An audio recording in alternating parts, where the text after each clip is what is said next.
They've been poisoning American communities for years, flooding our streets with death disguised as prescription pills, turning quiet neighborhoods into graveyards. But on May 2, 2025, federal agents delivered a message that echoed across every cartel stronghold from Mexico to Oregon. The message was simple. We see you, we're coming, and your empire is finished. Albuquerque, New Mexico, May 2, 2025. 5:30 in the morning. DEA agents surround a residence in the northwest section of the city. Tactical teams position at every exit. Surveillance drones monitor the perimeter. This isn't a routine bust. This is the culmination of months of investigation into one of the most sophisticated fentanyl trafficking networks ever to operate on American soil. The target is a 38-year-old man named Alex Anthony Martinez. But Martinez is merely a regional manager. The organization he serves stretches across 5 states. Its tentacles reach from the streets of Albuquerque to the corridors of Sinaloa Cartel leadership in Mexico. The breach happens simultaneously across 5 states: New Mexico, Oregon, Utah, Arizona, Nevada. Over 400 federal agents execute coordinated search warrants at the same moment. The synchronization is critical. These traffickers communicate constantly. One warning call could collapse the entire operation. There will be no warning calls today. What investigators discover in Albuquerque rewrites the record books. Inside a storage facility rented under a false name, agents find 165.5 kilograms of fentanyl pills. That's 364 pounds of compressed death. In another location, they seize an additional 396 kilograms of fentanyl pills. The numbers are staggering. Combined with powder fentanyl, heroin, cocaine, and methamphetamine seized across all locations, this operation recovers over 400 kilograms of fentanyl. The total pill count exceeds 2.7 million. DEA Acting Administrator Robert Murphy calls it the largest single seizure of fentanyl pills in DEA history. To understand the magnitude of these numbers, you need to understand fentanyl. This synthetic opioid is 50 times more potent than heroin, 100 times stronger than morphine. A lethal dose for an adult measures just 2 milligrams. That's roughly the weight of 5 grains of salt. You could fit a lethal dose on the tip of a pencil and still have room to spare. The 400 kilograms seized in this operation contained enough fentanyl to kill over 200 million people. That's more than half the population of the United States, removed from the streets in a single day. The mastermind behind this operation is a 36-year-old Mexican national named Heriberto Salazar Amaya. Federal prosecutors identify him as a leader within the Sinaloa Cartel's distribution network in the western United States.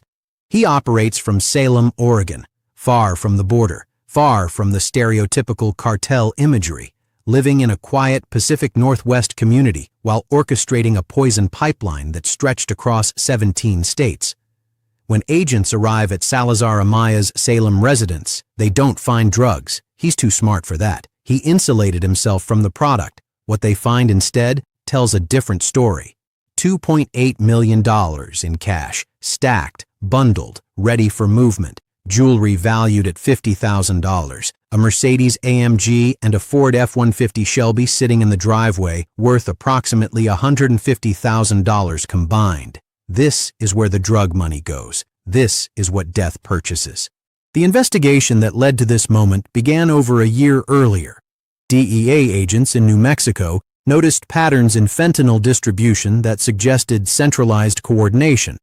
Street-level dealers across different cities were selling pills with identical chemical signatures. The same pressing patterns, the same counterfeit markings designed to mimic legitimate pharmaceuticals like Percocet and Xanax. Someone was manufacturing at industrial scale and distributing through a sophisticated regional network. Traditional drug trafficking organizations operate in chaos, rival factions, territory disputes, constant violence that draws law enforcement attention. This organization was different. It operated with corporate efficiency. Regional managers like Alex Martinez controlled specific territories. They reported upward through a chain of command. They received shipments on schedules. They maintained quality standards. The business model borrowed more from Fortune 500 companies than traditional street gangs. That sophistication made them dangerous. That sophistication also made them traceable. Financial investigators followed the money. Cash deposits at casinos, wire transfers to Mexico, cryptocurrency conversions, real estate purchases. Every transaction left a digital fingerprint. Every fingerprint connected to another until the picture became clear. The organization generated tens of millions of dollars annually. The leader lived in Oregon. The drugs flowed through Arizona and New Mexico. The profits disappeared into the international banking system. The coordinated takedown on May 2, 2025, resulted in 16 immediate arrests across 5 states. In Phoenix, agents seized an additional 13 kilograms of fentanyl pills along with 72 pounds of methamphetamine and 5 kilograms of cocaine. $390,000 in cash. In Layton, Utah, another $780,000 in currency and a Dodge TRX Mammoth valued at $150,000. In Las Vegas, 2.7 kilograms of cocaine and over $93,000 in cash. An illegal alien connected to the organization was apprehended and processed for removal. The firearms recovery tells its own story. 49 weapons seized in Albuquerque alone. Some equipped with illegal conversion switches that transform semi-automatic pistols into fully automatic weapons. Ghost guns without serial numbers. Weapons untraceable through conventional law enforcement databases. These weren't collector's pieces. These were tools of enforcement, tools of violence, tools designed to protect a billion-dollar poison operation. Among those arrested, the stories reveal the organization's reach. Roberta Herrera, 31 years old. Inside her apartment, agents discovered 365,000 fentanyl pills, over 1,500 grams of heroin, nearly 600 grams of cocaine, and 24 firearms. They also found a minor child living in these conditions, a child surrounded by enough narcotics to kill a city. Herrera now faces charges including possession with intent to distribute fentanyl, heroin, and cocaine, along with using a firearm during drug trafficking. She faces life in prison. Philip Lovato, 39, operating a stash house in Santa Fe. Agents recovered 110,000 fentanyl pills from his location. Misael Lopez Rubio, 25, renting a storage unit under false pretenses to warehouse 165.5 kilograms of fentanyl pills. The organization recruited across demographics, young and old, male and female, American citizens and foreign nationals, anyone willing to participate in the distribution of mass death for a percentage of the profits. The trial proceedings began in July 2025. Alex Anthony Martinez faced a federal jury over 6 days of testimony. Prosecutors presented evidence of his role as a regional manager within the organization. They showed communications between Martinez and other defendants. They demonstrated his connection to specific drug shipments. They proved his involvement in attempts to introduce narcotics into the Cibola County Correctional Center. On August 6, 2025, after 8 hours of deliberation, the jury returned its verdict: guilty on conspiracy charges, guilty on possession with intent to distribute 400 grams or more of fentanyl. Martinez now faces up to life in federal prison. Before Martinez's trial concluded, several co-defendants chose to cooperate. Bruce Cedillo pleaded guilty to conspiracy, distribution of fentanyl, possession with intent to distribute, and possession of a firearm in furtherance of drug trafficking. He faces a minimum of 15 years and potentially life imprisonment. Jose Marquez pleaded guilty to conspiracy and possession with intent to distribute fentanyl. He faces a minimum of 10 years to life. David Anisi, Cesar Acuna Moreno, Francisco Garcia, Philip Lovato, and Brian Sanchez all entered guilty pleas on federal charges. The ringleader, Heriberto Salazar Amaya, faces the most serious consequences. Beyond the conspiracy and distribution charges that apply to other defendants, Salazar Amaya confronts additional counts: illegal re-entry after deportation. He had been removed from the United States before. He returned to build a drug empire, hiring unauthorized aliens, conspiracy to harbor unauthorized aliens. The immigration charges compound his exposure. His trial was scheduled for October 2025. Attorney General Pamela Bondi announced the operation at a press conference that emphasized the case's significance. She described it as a historic drug seizure and a significant blow against the Sinaloa Cartel. She promised that the Department of Justice would continue working with law enforcement partners to dismantle every cartel network operating illegally in the United States. Behind her words stood the evidence: 400 kilograms of fentanyl, 2.7 million pills, $4.6 million in seized currency, 49 firearms, vehicles worth nearly $500,000, and 16 individuals who would never distribute another lethal dose.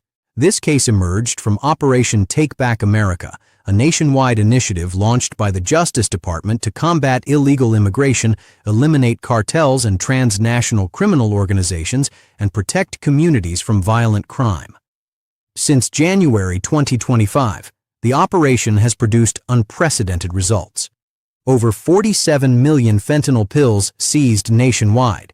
Nearly 10,000 pounds of fentanyl powder recovered.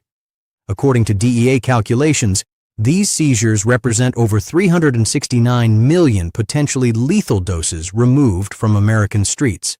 The fentanyl crisis has claimed more American lives than any drug epidemic in history. At its peak, synthetic opioids were killing over 70,000 Americans annually. Fathers, mothers, children, high school athletes who took what they thought was a Percocet for a sports injury, college students who bought what appeared to be Xanax for exam anxiety, young professionals who trusted a pill that looked exactly like something their doctor might prescribe. None of them knew. None of them could have known. The pills they purchased contained fentanyl manufactured in clandestine laboratories and pressed to perfectly mimic legitimate pharmaceuticals. One pill. That's all it took.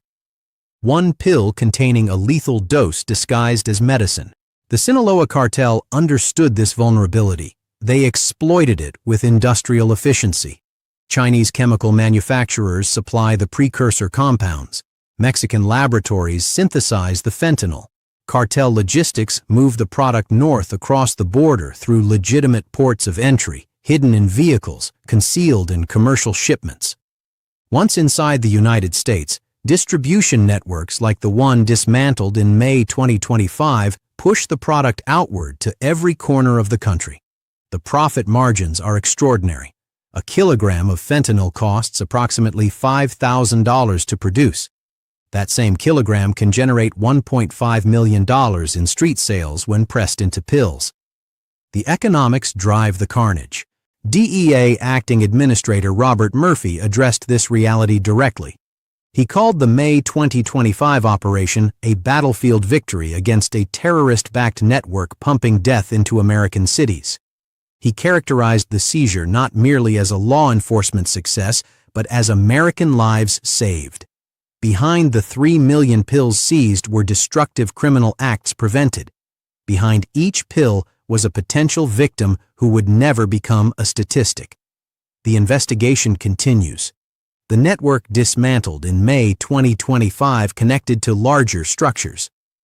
Financial intelligence reveals relationships with Chinese money laundering operations that process hundreds of millions of dollars annually for multiple criminal enterprises.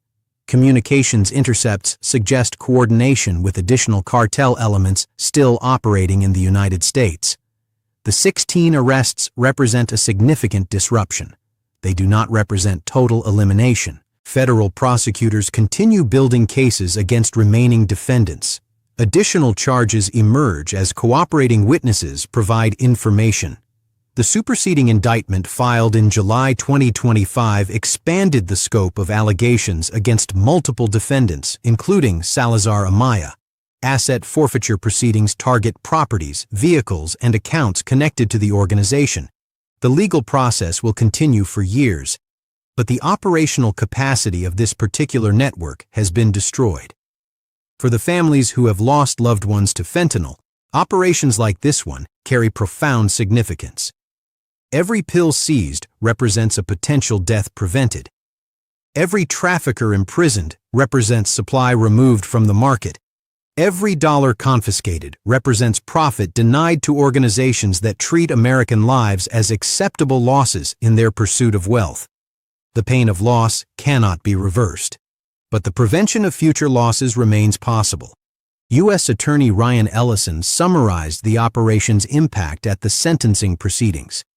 By dismantling one of the largest and most dangerous fentanyl trafficking organizations in U.S. history, he said, "We have removed millions of lethal doses from our streets and sent a clear message. Those who profit from poisoning our citizens will be held accountable." The fight continues, but this operation marks a decisive step in protecting families across the western United States. The Albuquerque stash houses now stand empty. The Salem residence where Salazar Amaya counted his millions has been seized by the federal government.